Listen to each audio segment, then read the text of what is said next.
Hello दोस्तों, नमस्कार। मेरे चैनल पे आपका स्वागत है। आप जहाँ कहीं भी खुश रहिए। तो चलिए दोस्तों, साथ मिलकर भगवत गीता से लिया गया एक बहुत ही अच्छी सीख सीखते हैं। तो चलिए दोस्तों, शुरू करते हैं। दूरनाम भवनाम कर्म बुद्धि योग ध्यानंजय बुद्ध शरण मामिंच कृपाढ़ फल हेतवा।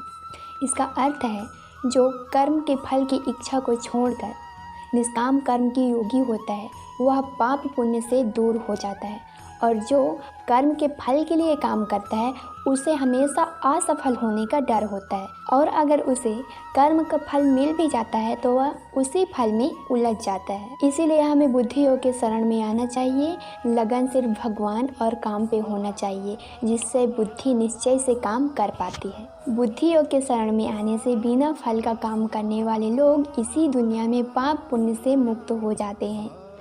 सुख हो दुख हो, अच्छा हो बुरा हो, सभी तरीके से सभी संभव से आप बस अपना कर्म कर्तव्य करते रहिए।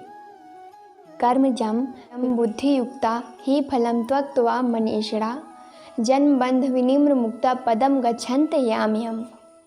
इसका अर्थ है, आम इंसान कर्म कर फल को प्राप्त कर खुश हो जाता है और दूसरे फल के लालच में फिर से दूसरा काम करता है।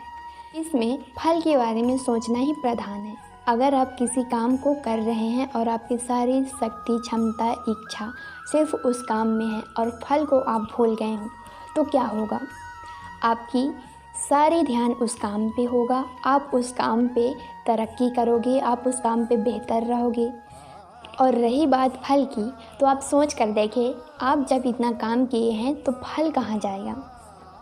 जब भी कभी हम किसी वृक्ष को देखते हैं तो सबसे पहले हम उसके हरे भरे पत्ते, रसीले फल और फूल को देखते हैं, लेकिन हम उसके कठोर जड़ से आकर्षित नहीं होते। इसका अर्थ ये है, जिसने बलिदान दिया, जो उस वृक्ष की नींव है, उसका तो कोई मोल ही नहीं है। याद रखिए, जब भी आप किसी पौधे को पानी देते हो तो उसके फल, फूल या फिर पत्ती को नहीं, उसके जड़ को देते हो। जब भी हम कभी किसी वृक्ष की पूजा करते हैं तो वही फल, फूल और पत्ती उसी जड़ को अर्पित हो जाती है। कहने का मतलब ये है, आपको वो मान प्रकृति दे ही देता है जिसका आप हकदार हैं। इसीलिए तो कहते हैं, फल की चिंता ना करो, सिर्फ कर्म करते जाओ, क्योंकि आपको वह मान ज़रूर मिलता है जिसका आप हकदार हैं। बस विश्वास रखिए। तो दोस्तों, अगर आपको ये वीडियो अच्छी लगी है तो ज़रूर लाइक, सब्सक्राइब और शेयर कीजिए। धन्यवाद।